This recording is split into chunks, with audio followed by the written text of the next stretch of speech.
Good morning my dear friends. आज की इस वीडियो में हम बात करने वाले हैं नजीम इज़िकल के बारे में। और अगर इंडियन पोइट्री की बात करें तो इसमें हमने ऑलरेडी वीडियोज बनाई हुई है। इंडियन इंग्लिश पोइट्री की अगर बात की जाए उत्तराखंड एलटी में, तो नजीम इज़िकल के बारे में आज हम बात करने वाले हैं। इससे पहले अगर बात करें ए.के. रामानुजन पे ऑलरेडी वीडियो बनाई हुई है। लास्ट ईयर जो है लेक्चरर की जब प्रिपरेशन यहाँ पे कराई जा रही थी, सरोजनी नायडू, कमला दास, इन पे ऑलरेडी हम वीडियो बना चुके हैं। सरोजनी नायडू पे एक वीडियो और लेके आएंगे जल्दी ही हम। एक ऑलरेडी हमने बनाई हुई है जो कि शुरुआती दिनों में बनाई थी जब इस चैनल को हमने बनाया था उस टाइम पे। तो उस वीडियो को भी आप वॉच कर सकते हैं। एमसीक्यू जिसमें डिस्कस कर रखे हैं, बहुत पसंद की जा रही थी उस टाइम पे भी वो हमारे साथियों के द्वारा। तो इसमें देखिए जो पहले नंबर का हमारे पास क्वेश्चन है, नाइपॉल्स इंडिया एंड माइन करके विच of the following poets wrote the ऐसे। तो किसने लिखा ये ऐसे नाइपॉल्स इंडिया एंड माइन करके, तो ये पूछा जा रहा है। तो कमला दास, आर पार्थसारथी, ए.के. रामानुजन, नजीम इज़िकल। तो अगर इस क्वेश्चन के अगर आंसर की बात की जाए तो करेक्ट आंसर क्या होगा, नजीम इज़िकल होगा। अब बात करेंगे नजीम इज़िकल के बारे में। नजीम इज़िकल के अगर लाइफ स्पैन की बात की जाए तो इनका जन्म जो हुआ था 1924 में हुआ था। 1924 में इनका जन्म हुआ था और 2004 में इनकी मृत्यु हो गई। तो इनका लाइफ स्पैन क्या हो गया हमारा, 1924 टू 2004, ये आपको याद रखना है। और अगर जन्म की बात की जाए, जन्म इनका हुआ था कितनी तारीख को हुआ था, 16 दिसंबर को हुआ था। 16 दिसंबर को हुआ था। ये बेन इजराइल पोइट इनको कहा जाता है। और 16 दिसंबर 1924 को इनका जन्म हुआ था। 16 दिसंबर 1924 को इनका जन्म कहाँ हुआ था, बॉम्बे प्रेसिडेंसी में हुआ था। ये भी इंडियन पोइट है, ठीक। नाम थोड़ा सा नजीम इज़िकल सुन के आपको ऐसा लग रहा होगा कि ये फॉरेन राइटर हैं, लेकिन इंडियन राइटर हैं ये। और इनका जन्म जो है 16 दिसंबर 1924 को 16 दिसंबर 1924 में हुआ था। बॉम्बे प्रेसिडेंसी में हुआ था। कहाँ हुआ था, बॉम्बे प्रेसिडेंसी में हुआ था। ये चीज़ भी आप नोट डाउन कर सकते हैं। ये ब्रिटिश जो रूल था उस टाइम की बात चल रही है। बॉम्बे प्रेसिडेंसी में इनका जन्म हुआ था। बॉम्बे प्रेसिडेंसी में इनका जन्म हुआ था। और इनकी डेथ की बात की जाए तो यहाँ पे आप ध्यान दीजिएगा, 9 जनवरी है, 9 जनवरी को इनकी डेथ हुई थी। 9 जनवरी को 2004 को इनकी मृत्यु हुई। और ये भी कहाँ हुई, ये भी मुंबई में ही हुई थी। कहाँ हुई थी, मुंबई। यानी कि बाद में आपको पता है पहले इसी को बॉम्बे कहा जाता था। मुंबई में इनकी जो है मृत्यु हुई थी। तो इनके बारे में हमने जाना कि जो नजीम इज़िकल हैं, इनका जन्म 16 दिसंबर 1924 को बॉम्बे प्रेसिडेंसी में हुआ और एक इंडियन राइटर हैं। और बात करें इनकी डेथ जो है 9 जनवरी 2004 को मुंबई में हुई। ये इनके बारे में हमने जाना, ठीक है। अब बात करेंगे इनके बारे में अन्य चीज़ें, जो अन्य जो पॉइंट्स हैं। इनको नंबर एक तो क्या कहा जाता है, ये अर्बन पोइट थे। इनको एन अर्बन पोइट कहा जाता है। क्या कहा जाता है, N urban poet. Urban poet एक तो रूरल होते हैं, ठीक है। रूरल नहीं, रूरल। रूरल का मतलब होता है ग्रामीण, ठीक है। और ये थे अर्बन पोइट, ये थे शहरी, यानी कि अर्बन का मतलब है शहर से। अर्बन पोइट इनको कहा जाता है। और बेन इजराइल पोइट भी इनको कहा जाता है, जो कि आगे हम डिस्कस करेंगे, ठीक है। बेन इजराइल पोइट भी इनको कहा जाता है। तो दूसरे क्वेश्चन की ओर बढ़ेंगे। दूसरे नंबर का जो क्वेश्चन है, और time to change was written by. और टाइम टू चेंज जो है किसके द्वारा लिखा गया, और time to change was written by, ये भी आपको पता है नजीम इज़िकल के द्वारा लिखा गया है। और अगर बात करें इसमें W.B. ईट्स भी हैं, जो कि हमारे उत्तराखंड LT के सिलेबस में हैं। और कमला दास के बारे में हम ऑलरेडी डिस्कस कर चुके हैं। कमला दास वाली वीडियो अभी हाल ही में एक और बनाई है हमने, उसको भी आप वॉच कर सकते हैं। कमला दास का जन्म जो है कब हो रखा है, 1934 में हो रखा है। 1934 में इनका जन्म हो रखा है। और डेथ कब हो रखी है ये आप बताएंगे, क्योंकि अगर आपको लाइफ स्पेन नहीं पता है तो मुझे नहीं लगता। लाइफ स्पेन से रिलेटेड भी क्वेश्चन बन सकते हैं, तो आपको ये जो है ये तो लर्न करनी पड़ेंगी ही। W.B. ईट्स की बात करें तो W.B. ईट्स को जो है नोबेल प्राइज़ मिला था। कब मिला था, 1923 में मिला था। अब फुल नेम इनका क्या है, William Butler Yeats. William Butler Yeats है। किसका? W.B. ईट्स का। विलियम बटलर ईट्स है इनका। और ये जो है आयरिश पोइट हैं। कौन से पोइट हैं? आयरिश, यानी कि आयरलैंड से ये बिलोंग करते हैं।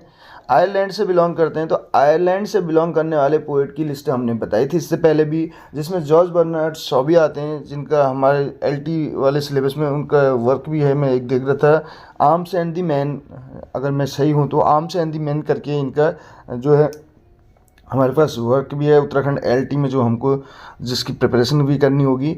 और बात की जाए किसकी, हम GB शॉ की बात कर रहे हैं। क्यों कर रहे हैं? क्योंकि आयरिश पोइट की बात चल रही है।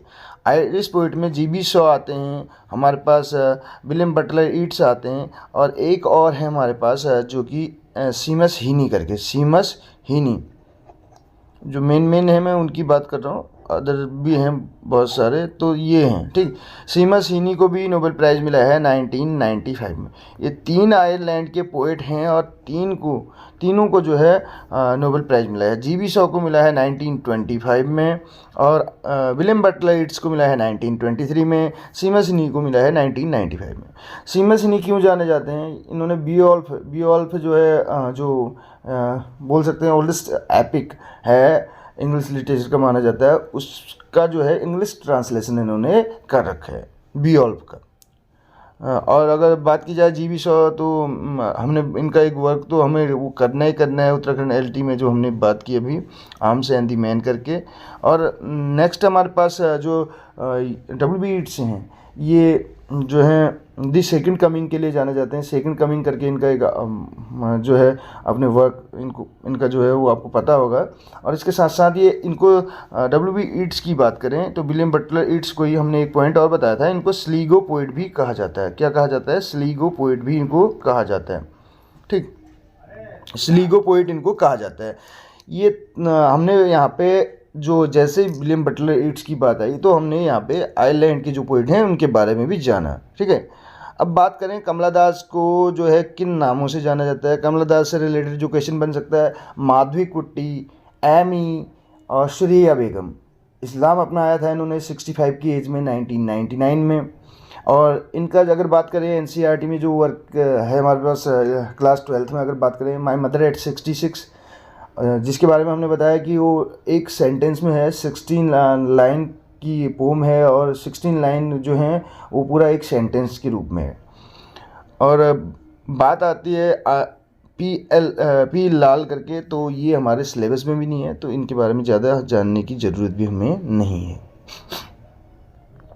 The exact name is the name of volume of poetry written by. जो एग्जैक्ट नेम है, जो एग्जैक्ट नेम है वॉल्यूम का, पोइट्री वॉल्यूम का नेम है, तो वो किसके द्वारा लिखा गया है? ये लिखा गया है नजीम इज़िकल के द्वारा। तो नजीम इज़िकल जो है, हम नजीम इज़िकल के बारे में ही यहाँ पे डिस्कस कर रहे हैं। इंडियन राइटर हैं, इंडियन। तो इनको ये क्या है, इज़िकल के बारे में ये जेविश पोइट भी हैं, जेविश, ठीक है। जेविश पोइट पूछा जाता है, तो जेविश पोइट कौन है? हमारे नजीम इज़िकल हैं जेविश पोइट, ठीक है। यहूदी बोला जाता है जिसको हिंदी में। जेविश पोइट हैं, एक एक्टर भी रहे हैं, ये एक्टर के साथ साथ प्ले राइट रहे हैं। और प्ले राइट की स्पेलिंग ध्यान दीजिएगा। प्ले राइट जैसे जब स्पेलिंग से रिलेटेड क्वेश्चन बनते हैं तो प्ले राइट ये स्पेलिंग है, ठीक है। यहाँ पे WRIT या RIGST नहीं होता है, WRIGST होता है, प्ले राइट, ठीक। ये एक एक्टर रहे हैं, प्ले राइट रहे हैं, एडिटर, इसके अलावा आर्ट क्रिटिक, और ये प्रोफेसर ऑफ इंग्लिश भी हैं, ठीक है। प्रोफेसर ऑफ इंग्लिश भी रहे हैं, ये चीज़ भी आप नोट डाउन कर सकते हैं। प्रोफेसर ऑफ इंग्लिश भी रहे हैं, ऐसे भी बन सकता है, who was the professor of English, ऐसे करके हम 4 ऑप्शन हमें दे दिए जाएंगे, तो वहाँ पे ये भी पूछा जा सकता है, प्रोफेसर भी ये रहे हैं, ठीक। तो नेक्स्ट पॉइंट की ओर बढ़ेंगे। नेक्स्ट क्वेश्चन जो हमारे पास है, the theme of Nissim Ezekiel's poem night of scorpion is. जो इनकी एक पोम है नजीम इज़िकल की, अगर बात की जाए तो नाइट ऑफ द स्कॉर्पियन करके है। नाइट ऑफ द स्कॉर्पियन करके इनका इनकी एक पोम है, उसकी थीम पूछी जा रही है, उसकी थीम क्या है करके, नाइट ऑफ द स्कॉर्पियन। तो नाइट ऑफ द स्कॉर्पियन की जो थीम है हमारे पास ऑप्शन है selfless motherhood, helpless husband, hopeless children, restless spectators. तो अगर बात करें तो सेल्फलेस मदरहुड इसका जो है करेक्ट आंसर होगा। जो नाइट ऑफ द स्कॉर्पियन है इसकी जो इस पोम है इसकी थीम पूछा जा रहा है, तो इसकी थीम क्या है, सेल्फलेस मदरहुड करके यहाँ पे इसका करेक्ट आंसर हो जाएगा। इसमें देखिए सेल्फलेस मदरहुड की अगर बात की जाए तो सेल्फलेस मदरहुड क्यों कहा जाता है, इसकी जब लाइनें आप पढ़ेंगे तो उसमें है my mother only said thank God the scorpion जो है पिक्ड ऑन मी, यानी कि जो स्कॉर्पियन है उसने किसको पिक किया, पिक मेरे को किया, एंड स्पेयर्ड माई चिल्ड्रन, मेरे बच्चों को छोड़ दिया। कहने का मतलब है जो डंक मारा तो वो किसको मारा, मदर को मारा, मदर कहती है मेरे को मारा, मेरे बच्चों को छोड़ दिया। इसलिए यानी कि कहीं ना कहीं मदर से रिलेटेड मदर क्या कर रही है, वो कह रही है कि अच्छा हुआ कि मेरे बच्चों को उसने छोड़ दिया, बच्चों को कुछ नुकसान नहीं पहुंचाया। तो इसलिए सेल्फलेस मदरहुड यहाँ पे इसकी थीम बनती है। ठीक है, नेक्स्ट क्वेश्चन की ओर बढ़ेंगे। नेक्स्ट क्वेश्चन है हाउ डिड, ये लाइनें भी पूछी जा सकती हैं जो हमने अभी डिस्कस की, इनको भी ध्यान दीजिएगा। अगर इस टाइप की लाइनें आती हैं तो ये किसकी है, द नाइट स्कॉर्पियन की। स्कॉर्पियन यानी कि जिसको हम बोलते हैं क्या, बिच्छू, हिंदी में बिच्छू, बिच्छू वाली घास नहीं, बिच्छू आपने देखा होगा जो इंसेक्ट यानी कि कीड़ा ही बोल सकते हैं। ठीक, how did the villagers in night of the scorpion by Nissim Ezekiel react to the unfortunate incident, जो अनफॉर्चुनेट इंसिडेंट था उसको देख के कैसा रिएक्ट करते हैं जो विलेजर्स हैं। ठीक है, तो दी स्टेड अवे इन फियर, डर के मारे कहने का मतलब दूर खड़े हो जाते हैं। They thrown to the temple to invoke deity करके ऑप्शन है। The cursed and abused mother for bringing upon them the wrath of God, they came in swarms and console the family। चार ऑप्शन हमारे पास हैं और बताना है कि किस तरीके का उनका रिएक्शन रहता है, कैसे वो रिएक्ट करते हैं, ये पूछा जा रहा है हमसे। तो इसका जो करेक्ट आंसर हो जाएगा क्वेश्चन नंबर 5 का, वो हो जाएगा D, they came in swarms to console the family. Swarms का मतलब है झुंड में आते हैं, एक झुंड में, और कंसोल क्या करने के लिए, फैमिली को। ठीक है, next question is why had the scorpion enter the house in इजिकल्स night of the scorpion. अब जो स्कॉर्पियन है वो एंटर किया हाउस में, why had the scorpion entered, क्यों किया था उसने एंटर, प्रवेश क्यों किया था जो निजी म्यूजिकल की जो नाइट ऑफ द स्कॉर्पियन है उसमें। तो क्वेश्चन नंबर 6 का आंसर हमें बताना है।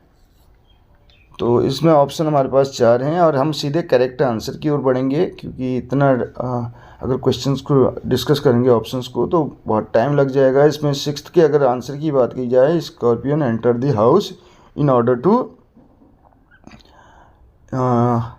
Take some shelter from the steady rain. तो हमारे पास जो ऑप्शन नंबर जो सी है, he was seeking protection from the steady rain, जो लगातार बारिश हो रही थी। Slow and steady wins the race करके आपने सुना होगा, जब कछुए और खरगोश की कहानी सुनी होगी। स्टडी का मतलब है अविरल रहता है, जो लगातार यानी कि कंटिन्यूस, स्टडी का मतलब होता है कंटिन्यू। नेक्स्ट क्वेश्चन की ओर बढ़ेंगे। क्वेश्चन नंबर 7 है in his poem a morning walk Nissim Ezekiel talks about. तो अपनी जो पोम है निजी म्यूजिकल उसमें बात करते हैं, मॉर्निंग वॉक जो पोम है निजी म्यूजिकल की, तो उसमें ये बात करते हैं किसके बारे में, barbaric city sick with slums, deprived of seasons, blessed with rains, its hawkers beggars iron hinged processions led by frantic drums identify the city को आइडेंटिफाई करना है इसमें। इस पोम में मॉर्निंग वॉक करके जो हमारे पास पोम है, तो इसमें अगर बात की जाए तो हमारे पास बारबेरिक सिटी, और यहीं पे देख सकते हैं आप बारबेरिक सिटी बारबेरिक की बात की जा रही है। और ये कौन सी सिटी की बात करते हैं इतना तो आप गेस कर ही सकते हैं, मुंबई के हैं तो मुंबई की बारे में ज़्यादातर बात करते हैं। ठीक, तो इनको अर्बन पोएट भी कहा जाता है। नेक्स्ट क्वेश्चन की ओर बढ़ेंगे। इजिकल्स पोम जो background casually has written about, तो किसके बारे में लिखी गई है? जो इनकी पोम है बैकग्राउंड कैजुअली करके, उसको किस बारे में लिखा गया है? तो क्वेश्चन नंबर 8 का आंसर हमें बताना है। हमारे सामने जो क्वेश्चन नंबर 8 है, बैकग्राउंड कैजुअली किसके बारे में लिखा गया है? तो इसमें अगर बात करें तो इज़ रिटन अबाउट हिमसेल्फ, खुद के बारे में, ठीक है, हिमसेल्फ करके इसका करेक्ट आंसर हो जाएगा। नेक्स्ट क्वेश्चन की ओर बढ़ेंगे और अगर ये बात करें, अगर हिमसेल्फ के बारे में लिखा है, स्वयं के बारे में लिखा है, और जो स्वयं के बारे में जो वर्क लिखा जाता है उसको क्या बोला जाता है? उसको बोला जाता है ऑटोबायोग्राफी। क्या बोला जाता है? ऑटोबायोग्राफी। तो कहीं ना कहीं ये ऑटोबायोग्राफिकल वर्क है इनका कैसा वर्क है? ऑटोबायोग्राफिकल वर्क है। इसको आप ध्यान दीजिएगा, ये क्या हो जाएगा? ऑटोबायोग्राफिकल वर्क हो जाएगा। ऑटोबायोग्राफी, ऑटो का मतलब है स्वयं पे और बायोग्राफी दूसरे के जीवन पे, ठीक है। तो खुद का जीवन परिचय, आत्मकथा जिसको बोला जाता है। नेक्स्ट क्वेश्चन हमारे पास है question number 9। How long did the sting of the poison last in Nissim Ezekiel's poem night of the scorpion? जो स्टिंग है, जो उसका डंक है, वो कितने समय तक उसका पॉइजन यानी कि रहा, पॉइजन उसका कितने समय तक रहा, उसका विष जो बोलते हैं, ठीक है। All night long, 20 hours, the whole day, unbearably long. तो 4 ऑप्शन हमारे पास हैं, हमें बताना है करेक्ट आंसर। तो क्वेश्चन नंबर 9 का आंसर हो जाएगा ऑप्शन नंबर बी, 20 आवर्स तक रहा। कितने आवर्स तक रहा? 20 आवर्स तक रहा। तो बी ऑप्शन करेक्ट हो जाएगा। अभी बात की जाए जो हमारे पास the night of the scorpion है, तो ये वर्क कब आ रखा है इनका? ये वर्क आया हुआ है 1965 में, 1965 में। 1965 में कमला दास का भी एक वर्क आया था, बहुत ही फेमस है, वो आपको बताना है। कौन सा वर्क जो है कमला दास का आया था 1965 में? आप ज़रूर बताइएगा कमेंट बॉक्स के जरिए, इससे आपका भी रिविजन होगा। What did the husband do as a last resort to remove the sting of the scorpion in इजिकल्स night of the scorpion? तो कहने का मतलब है हस्बैंड ने क्या किया एज अ लास्ट, हमें देखा एज अ लास्ट रिसोर्ट, जो लास्ट रिसोर्ट था, to remove the sting of the scorpion, जो स्कॉर्पियन का जो स्टिंग था, जो डंक उसने मारा था, उसको रिमूव करने के लिए, उसको हटाने के लिए क्या किया था हस्बैंड ने नाइट ऑफ द स्कॉर्पियन में? 4 ऑप्शन है, हमें बताना है करेक्ट आंसर। तो हम सीधे सीधे करेक्ट आंसर को ही डिस्कस करेंगे यहाँ पे। बी ऑप्शन इसका करेक्ट हो जाएगा। Let the sting die out on its own, यानी कि जो स्टिंग है उसको खुद, यानी कि वो उसका जो विष है यानी कि जो जहर है वो खुद से वो हो जाए। तो उन्होंने यहाँ पे कुछ भी नहीं किया। Let the sting die out on its own. Next question की ओर बढ़ेंगे। At the end of the poem, जो स्कॉर्पियन पोम है उसमें नाइट ऑफ द स्कॉर्पियन, उसके अंत में the mother is happy because, जो मदर है वो खुश है, क्यों? तो ऑप्शन हमारे पास आ रहे हैं। हमने इससे पहले भी कहा वो थैंक गॉड बोलती है, उस लाइन को देखते हुए भी आप इसका आंसर बता सकते हैं।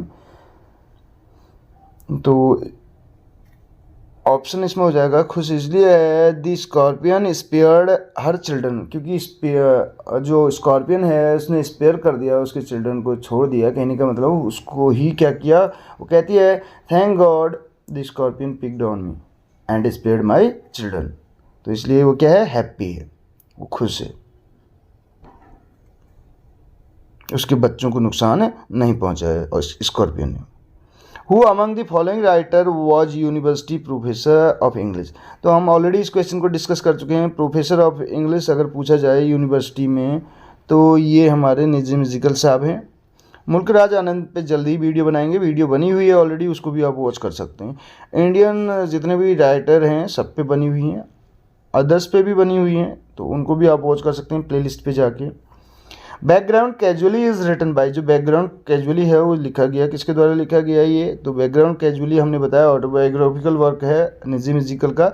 अब वाल्ट व्हिटमैन की बात करें तो हमने बताया था बार्ड ऑफ डेमोक्रेसी इनको कहा जाता है, ये फादर ऑफ फ्री वर्स इनको कहा जाता है, अमेरिकन है। जल्द ही यहाँ पे आपको जो है वीडियो देखने को मिलेगी क्योंकि उत्तराखंड एलटी के सिलेबस में है।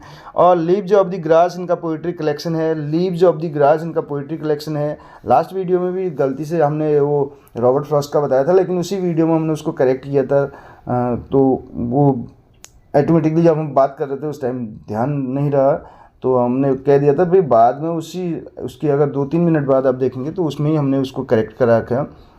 रॉबर्ट फ्रॉस्ट भी अमेरिकन है और नजीम इज़िकल इंडियन है, और वाल्ट व्हिटमैन जो है अमेरिकन। वाल्ट व्हिटमैन और रॉबर्ट फ्रॉस्ट दोनों अमेरिकन हैं। तो लीव्स ऑफ ग्रास किसने लिखा है, वाल्ट व्हिटमैन का। इनको क्या कहा जाता है, बार्ड ऑफ डेमोक्रेसी कहा जाता है, और इसके अलावा पोएट ऑफ डेमोक्रेसी भी इनको कहा जाता है, और हमने भी बात की फादर ऑफ फ्री वर्स इनको कहा जाता है। यानी कि इन्होंने ना तो राइम यूज की और ना ही मीटर का यूज किया इन्होंने, तो फ्री वर्स इसलिए कहा जाता है। एक होता है ब्लैंक वर्स, एक होता है फ्री वर्स। ब्लैंक वर्स उसको बोलते हैं जिसमें सिर्फ वर्स का यूज किया जाए, जिसमें सिर्फ छंदों का यूज किया जाए, मीटर का यूज किया जाए, राइम का यूज नहीं किया जाता। एक ये होता है जिसको फ्री वर्स बोला जाता है, ना उसमें राइम होगी ना मीटर होगा, ठीक। ऐसे टाइप लिख दिए इन्होंने, यानी कि जो पोम्स लिखी हैं। The central theme of Nissim Ezekiel's work is, जो सेंट्रल थीम है नजीम इज़िकल के वर्क की वो क्या है, ये बहुत बार पूछा जाता है। तो इस क्वेश्चन का आंसर आपको आना भी चाहिए। लास्ट वीडियो में हमने बताया था इस क्वेश्चन का आंसर, जब हम डिस्कस कर रहे थे वहाँ पे कमला दास के वर्क्स में भी एलिनेशन दे रखा था, लेकिन हमने उसी टाइम बता दिया था एलिनेशन जो है वो किसका है, किसके वर्क्स की थीम है, सेंट्रल थीम है, ये जो है नजीम इज़िकल की है, alienation. Night of the scorpion is a poem by, तो हम ऑलरेडी इस बारे में इतना डिस्कस कर चुके हैं, तो इस क्वेश्चन को ज़्यादा वो करने की ज़रूरत नहीं है। नजीम इज़िकल बहुत ही जो है इजी क्वेश्चन है। Which of the following English poets was a professor of English at Bombay university. अब क्वेश्चन ये बन सकता है कि ये प्रोफेसर ऑफ इंग्लिश तो रहे हैं, लेकिन कहाँ रहे हैं, बॉम्बे यूनिवर्सिटी में, ये भी ध्यान रखना है। और ये कौन है, ये हमारे नजीम इज़िकल साहब हैं। नेक्स्ट क्वेश्चन की बात करें, who is of a Jewish origin. हमने बताया था जेविश पोइट किसको कहा जाता है, यहूदी, यानी कि ये हमारे नजीम इज़िकल साहब हैं।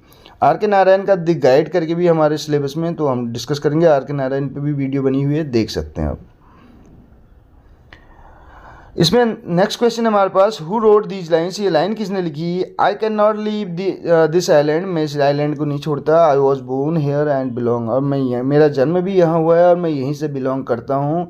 तो ये हमारे नजीम इज़िकल साहब की ही जो है लाइन है, तो इज़िकल इसका करेक्ट आंसर हो जाएगा। अब टी.एस. एलियट की बात करें तो टी.एस. एलियट की अगर बात की जाए तो टी.एस. एलियट भी हमारे ब्रिटिश पोइट्री में उत्तराखंड एलटी के सिलेबस में है। तो पहला पॉइंट तो टी.एस. एलियट की अगर बारे में बात करें तो इनका फुल नेम जो है टॉमस स्टर्न एलियट है। टॉमस स्टर्न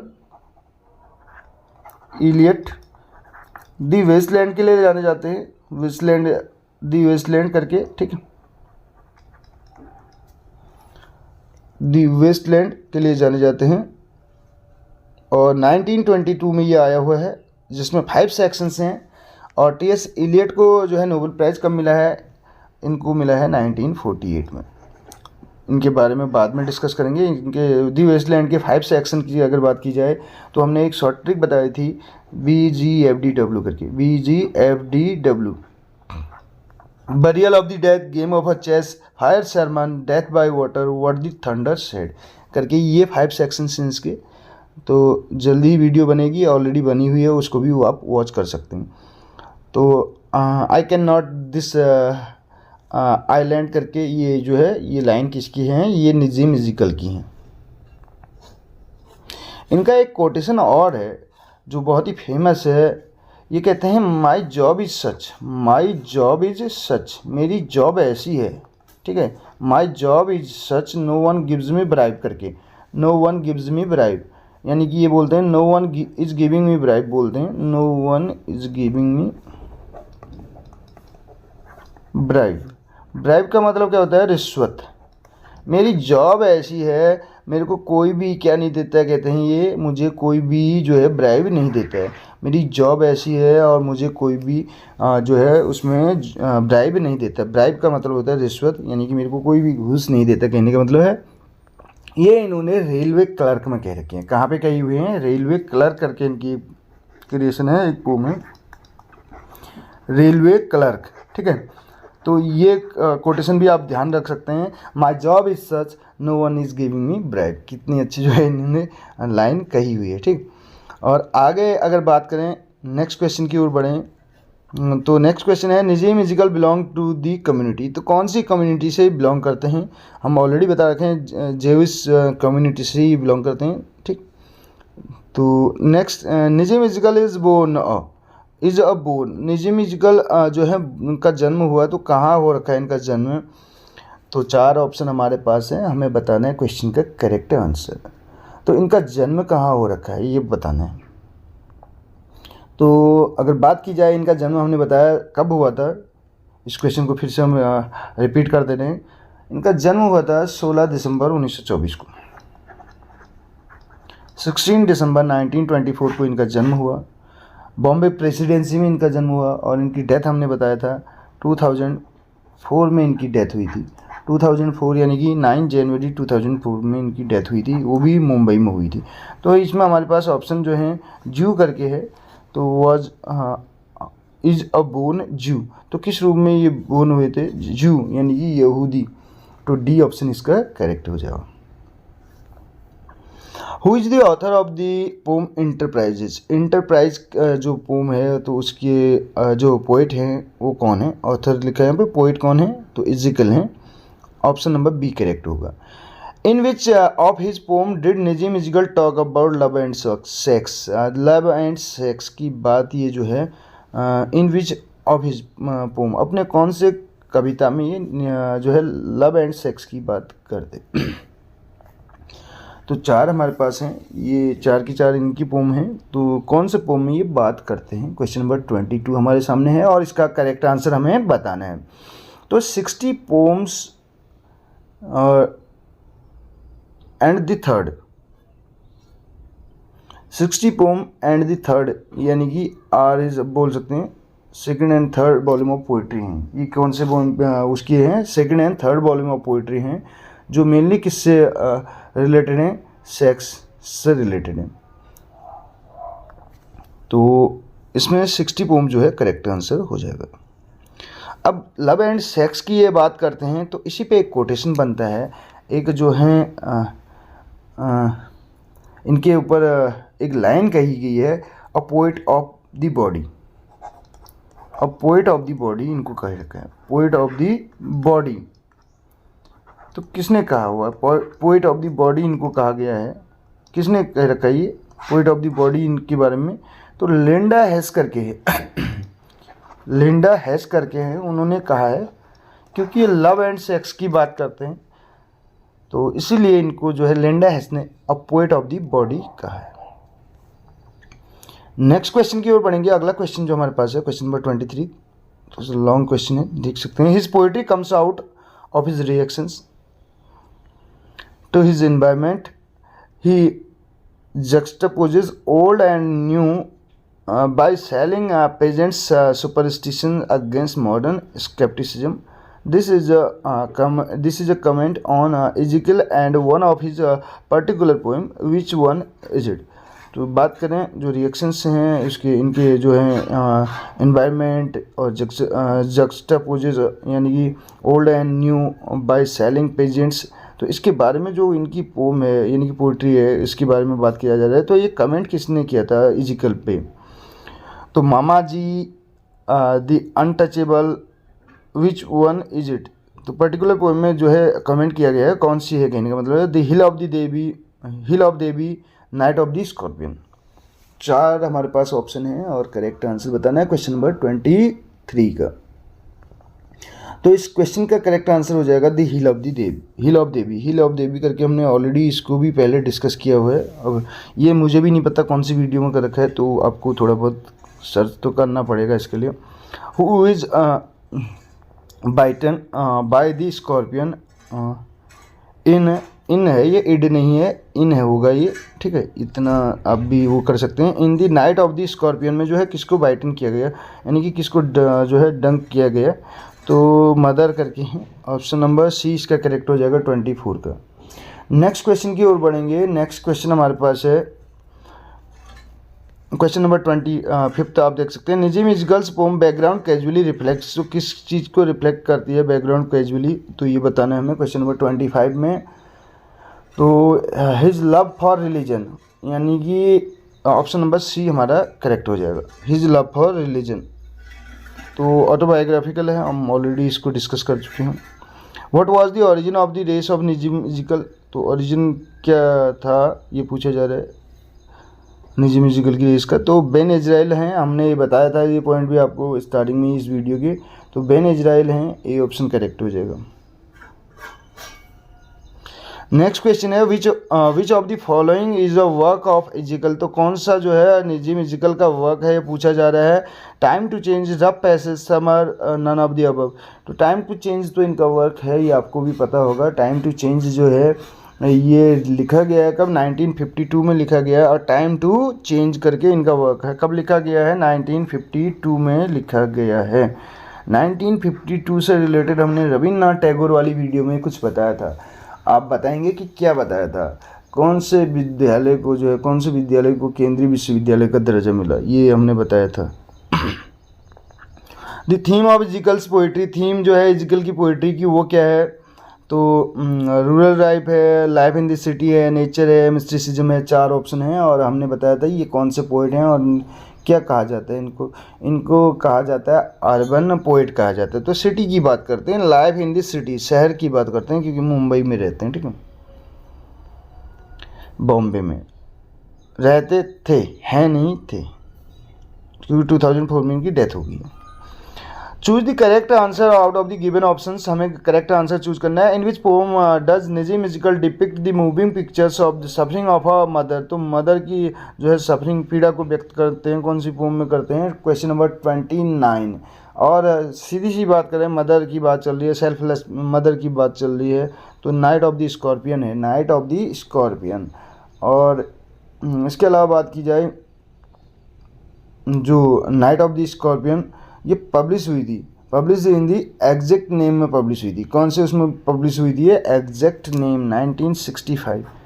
अब भी हमने बात की थी, कमला दास का वर्क भी हमने पूछा था, तो कमला दास का जो है कौन सा वर्क है ये पूछा गया था आपसे, ज़रूर इसका आंसर दीजिएगा आप। नेक्स्ट क्वेश्चन है, लास्ट क्वेश्चन है इस वीडियो का, क्वेश्चन नंबर 30 आप देख सकते हैं। इन इंडिया निजी musical depicts the relationship between, India में जो है रिलेशनशिप को व्यक्त करते हैं, ठीक है, तो बिटवीन किस किस के बीच, literature and sex, literature and environment, literature and science, literature and war. तो लिटरेचर की तो बात करते हैं, इसके अलावा हमने बात की थी ये लिटरेचर और सेक्स के बारे में बात करते हैं, सेक्स के बारे में भी बात करते हैं, इसलिए लिंडा हेस ने इनको क्या कहा है, पोएट ऑफ बॉडी कहा है।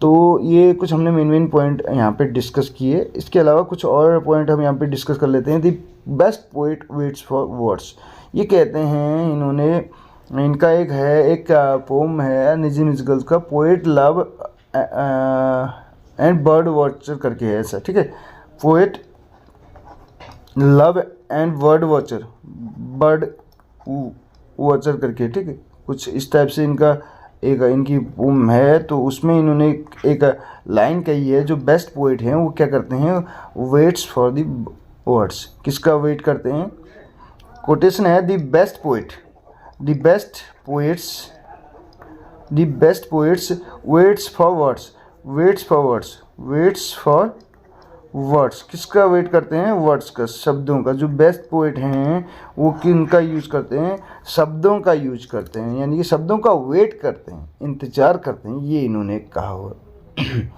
आई can not leave the island करके हमने बताया था, जो कि इनके आइलैंड करके एक पोम है, उसमें ही है निजी म्यूजिकल की। तो बैकग्राउंड कैजुअली में इनका है philosophy, poverty and poetry. 3 P से रिलेटेड अगर कहीं पे बात होती है, PPP, मैं आपको ऐसे हिंट दे रहा हूँ, जैसे 3H का जो डेफिनेशन है वो गांधी जी की है, तो 3P का फिलॉसफी, पॉवर्टी एंड पोइट्री की अगर बात आती है तो बैकग्राउंड कैजुअली हो जाएगा किसका, नजीम इज़िकल का। तो ये कुछ मेन पॉइंट्स थे जो हमने इस वीडियो में डिस्कस किए। कैसी लगी आपको वीडियो ज़रूर बताएगा। मिलते हैं अगली वीडियो में। Thank you.